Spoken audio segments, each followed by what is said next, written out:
Hey, good morning, everybody, and welcome to another Telling It Like It Is. My name is Jade Alberts, founder of Peer Guidance. We guide, listen, and connect small businesses, startups, and entrepreneurs. Sharing knowledge and stories is why I started Telling It Like It Is. It is a Facebook Live show. If you have any questions, ask away. If you're watching this after the fact on another platform, ask your questions. They will be answered. I would like to thank Krista Malden and the Community Now magazine for their support.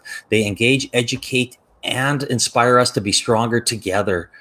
I would like to introduce today's guest. His name is Trent Colberg, the founder of Evolutioneyes Mobile Optometry Clinic. Trent, how are you today?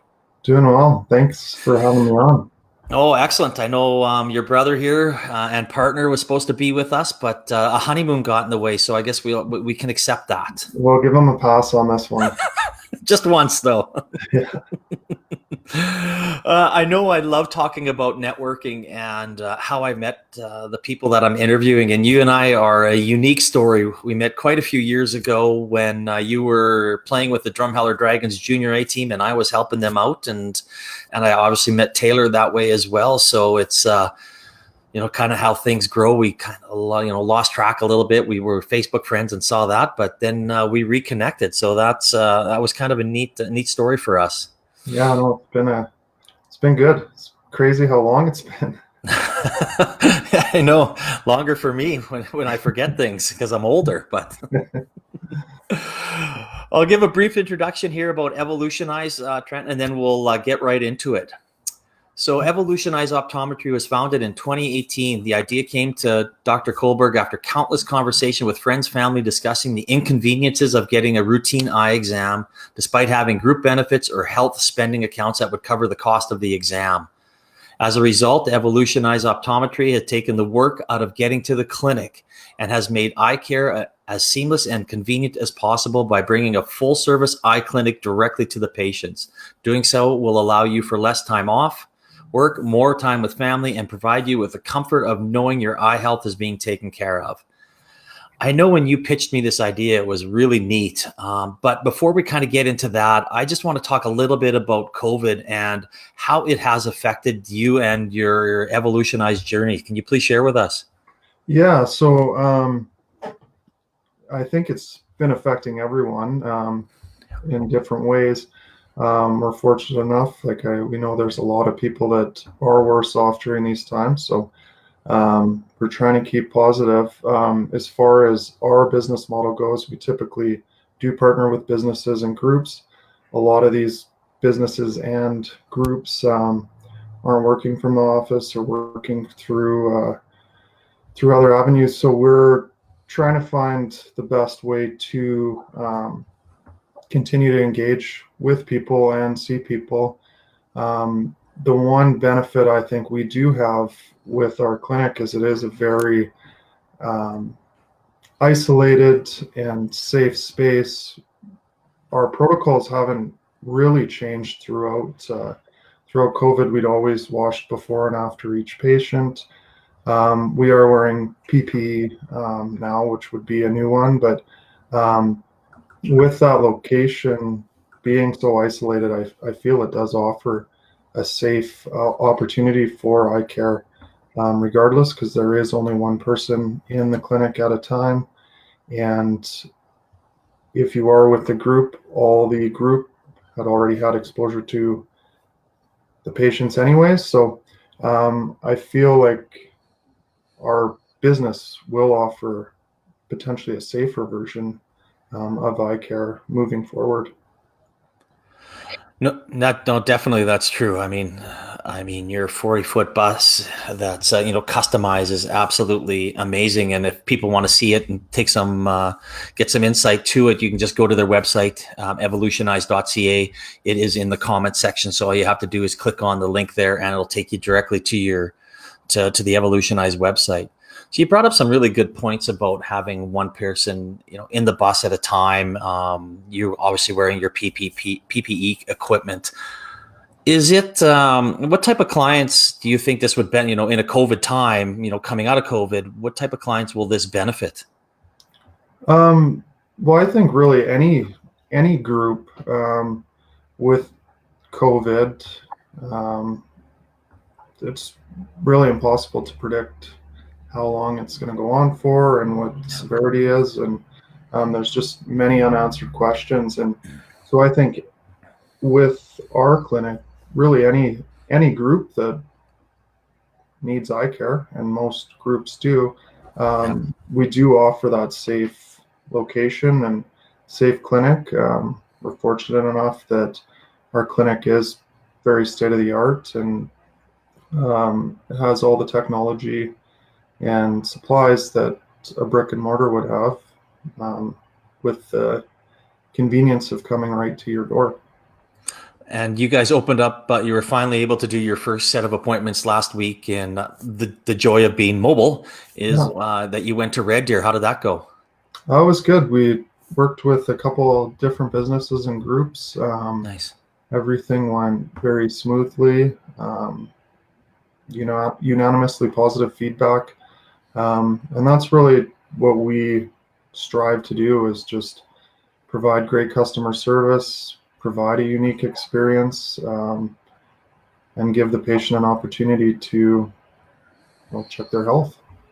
No, absolutely. I mean, I know when you and I had coffee the first time, you told me about the idea, and then you shared the plans with me for the bus, and I was like, oh my goodness, this is amazing, because I had something else in mind, and I was like, wow, this is just absolutely awesome, and I think it'll be a hit. And obviously, you were off to a great start, pre-COVID, and then obviously, like a lot of businesses, you kind of had to hit pause, and I mean, now you're slowly working up. So, moving forward, how do you see yourself growing as a business, coming out of COVID, as things, start, other businesses that you were called on before, or new businesses that this might open up additional opportunities for? Well, both. Like we had multiple days booked, April, May, June, and had to postpone those because businesses are closed. We are speaking with different groups and organizations and different population sets that we feel can add value to their programs and their goals. And then also with businesses, many of the prior relationships that we did have in days that were booked, they've all wanted to hold their spot and just let us know when they're back at work. But I think coming out of COVID, we do have the advantage of offering a clinic with limited to no foot traffic. It's a small environment, small environment, easy to keep clean, easy to manage, easy to know who is coming in and out and track. And I think from our perspective, we're confident that post-COVID, we may offer a very safe and enviable business. No, I agree, and I think those are all valid points. Especially moving forward, and I think there'll be new opportunities. Personally, obviously, with people not wanting to go out, wanting a safer environment. I guess now moving forward, do you, and maybe the workplace might be changing. Maybe more people are working from home. Do you see any challenges coming up here in the next, let's say, 6 months to a year? Having people feel comfortable about going back to work, and then obviously, coming out to your the Evolutioneyes bus. Yeah, and that's I think a tough question, and it's going to vary person to person and group to group. There's so much uncertainty with everything right now, as far as restaurants and parks and all of that. So we're just trying to stay positive with our business and put ourselves in the best position to be fully operational when we're able to. No, absolutely. So I know when you guys, it started in 2018. By the time you got everything up and running, it was just over a year or so ago that you actually launched a business and started taking on clients. What were some of your challenges, starting up from the beginning, from taking your idea that you had of a mobile optometry clinic to actually launching it? What are some of the challenges you overcame in that about a year or so of planning? Well, I would say the biggest one for me and for us was that there's no real template to do it. No one else is doing the same sort of business that we are. So it's really a lot of research, a lot of learning on the fly. I'm lucky enough; I have met a lot of good people in my life and have a good network of business owners and groups and professionals, and really a lot of people I can count on. And so did a lot of talking with them, listened to good sides of our business, listen to bad sides of our business. We just tried to gather as much information as we could, so that when we were coming into full operation, we were able to kind of go full steam ahead day one. No, I didn't even remember when you and I were talking. I didn't even think it was something that was even a reality or even out there or however it was, which Yeah. not too many days do I come across someone bringing a brand new idea. So I thought that was really neat. But you did Yeah. mention something in there. Oh, sorry, go ahead. Well, I was going to say, and with that, I think trying to differentiate yourself in business, optometry is definitely not a new concept, but providing care in such a way that's new, convenient, and easy for the clients and patients, because time is so valuable now. If you can save someone 3 hours a day by not going to appointment and appointment coming to you, that's pretty valuable for the person and the business. Well, absolutely. I think our whole society is moving that way, right? If we want something and we haven't got it before we wanted it, we're actually angry. So I know sometimes I am, but that's just me. You brought up a very good point there, and it's something I like stressed talking about, and we touched on it in the beginning about how you and I and Taylor met. But you said that you have a very good network over your years of businesses, of family, of friends that you were able to call on, ask about advice, run their idea by, take their feedback, listen to it. How important was that, moving forward your business, when you were starting and to actually getting business? Well, I personally think, and I try and do a good job keeping in touch with everyone I know. Sometimes it's harder than it should be, and but you do have to make the effort. But yeah, every person you meet is a new opportunity for a relationship, whether it's business, friendship, someone you can call on for anything. Yeah. So yeah, building those networks, sticking with them, have benefited us, um, both on a personal and a business level, because I don't think without a lot of the prior connections we had, we wouldn't have been as successful, definitely to begin. Um, and so it's made our growth with the new business much easier. No, I I can't even tell people the importance, of networking and keeping in contact with everybody, even if it's a little Facebook Messenger once in a while saying, "Hey, how you doing?" or whatever it may be, or we're popping in saying, "Let's meet for a beer, let's meet for a coffee." It's just, obviously, in the last 3 or 4 months, that's been a little more difficult, but even the Zoom call, something along those lines. It's just important because you never know where your next lead's going to come from. You never know who you're going to be talking to, or someone might mention your business and the reciprocal business that comes out of that. You can't find it. Yeah, no, and well, like I feel like I have a lot of connections and people that I know. But if you look at the connections that those people have, most people have, it really becomes a vast network pretty quickly. No, absolutely. Again, I'm talking to Trent Colberg, one of the founders of Evolutioneyes, their mobile optometry clinic. Their website is in the comments section. Please click on it. It'll take you directly to their website. So I guess kind of moving forward, Trent, what's next for, let's say, maybe short-term Evolutionize coming out of COVID, and maybe long-term vision of the company 2, 3, 5 years down the road? Well, short term, we just want to continue building the relationships that we have with businesses, finding new ones, continue offering great service. We are lucky; we go full service. We do the exams, drop the glasses off, follow up with the patients. So I want to continue doing that.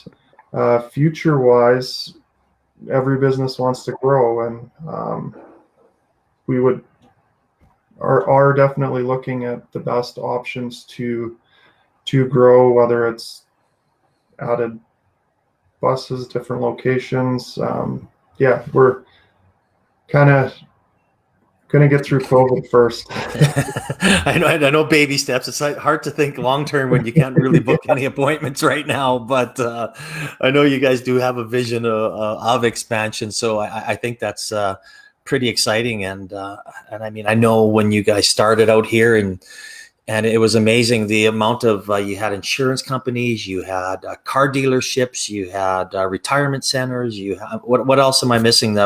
I mean, it's a vast majority of clients in different industries that you guys were calling on. Well, and I think that's the beauty of my profession and our service. That everyone needs eye care. Yeah. Even if you're 20/20, eye care is important for health reasons, and I think more people are starting to realize that, and our health services are doing a good job relaying that to certain patients. So, regardless of sight, everyone should have preventative care anyways. So, with us, if there's a group, they probably need their eyes checked. Yeah. Well, until I sat down in your chair, I think it was probably 20 years since between getting my eyes checked, which is not good. I know, I understand. You don't have to lecture me. I already got the lecture, but I mean, it's definitely something that I truly believe people take for granted. They just like, oh, I can see, I'm good. Yeah, and it has been interesting with our services. We do go to these locations, and we'll see the 55-year-old guy that has never had his eyes checked, or the 30-year-old that can't see but just thought it was normal. So with this, I think it is providing care to patients that otherwise may go without. Yeah. One of the things that I'm most impressed with what you guys have done is it's not really charity. It's more like giving back and working with companies like Fresh Start and the Simon House, and even, coming out and supporting the Community Now magazine, Mental Wellness Day, having your bus here and people come through it.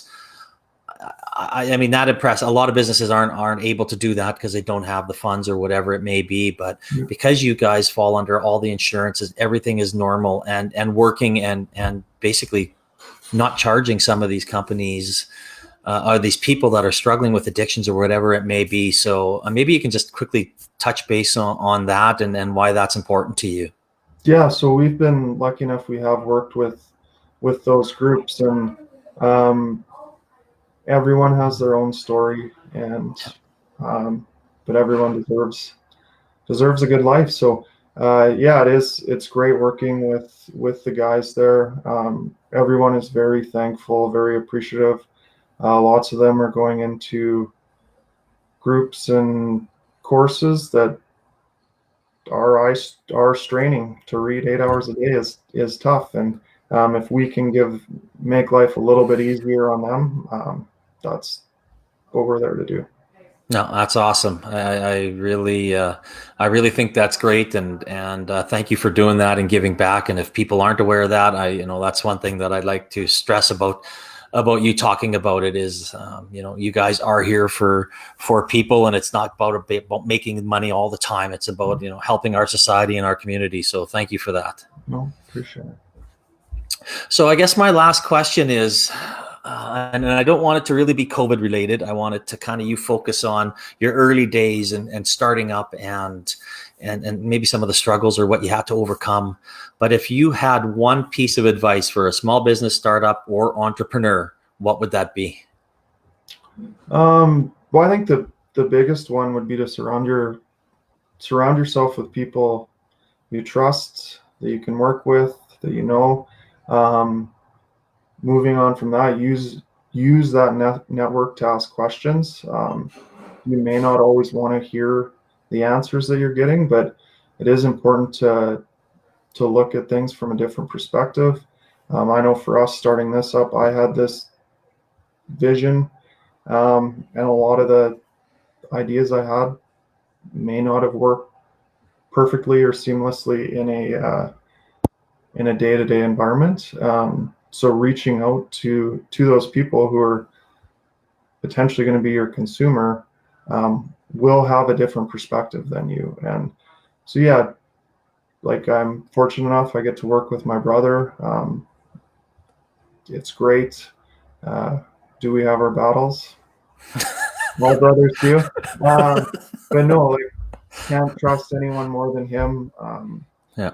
It's too bad he can't be here today, but I'm sure he's enjoying the sunshine in Salmon Arm. But no, the biggest one would be trust the people you're working with. I was fortunate enough with you.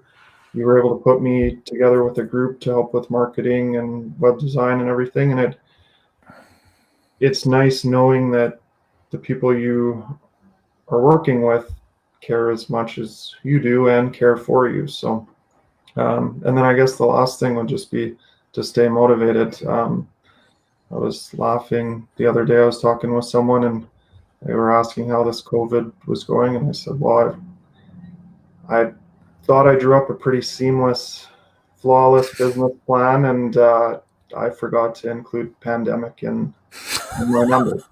So you have to adapt, and there's going to be ups and downs with every business, but how you come out of them is really how it's going to define it in the long run.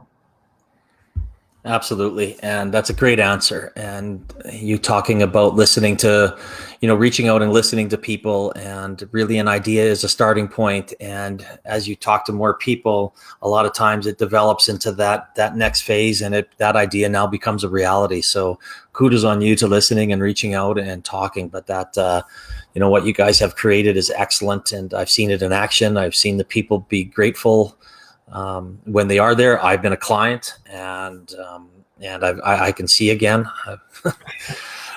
I might need more. I might need to wear more often, but it is what it is. Hasn't affected my batting average yet, so we'll see. I'm not wearing them there, but it is what it is. But I really want to thank you, Trent, for coming on today and sharing your story, sharing your knowledge, because it is important that people understand that you have been affected. But having a good plan, having some patience, and having a good people around you is important to the survival of your business. So I really appreciate you taking time. And as you said, too bad Taylor wasn't here, but we will give him a pass for a honeymoon excuse. Yeah, no, for sure. Excellent. Well, again, thanks, Trent, and thanks to everybody watching. And I hope we will see you next week. We have Jamie Soleil coming on, obviously a Olympic gold medalist and world champion figure skater, now motivational coach. So thanks again, Trent, and we will talk to you soon. Thanks, Jake. Okay, bye-bye. Bye.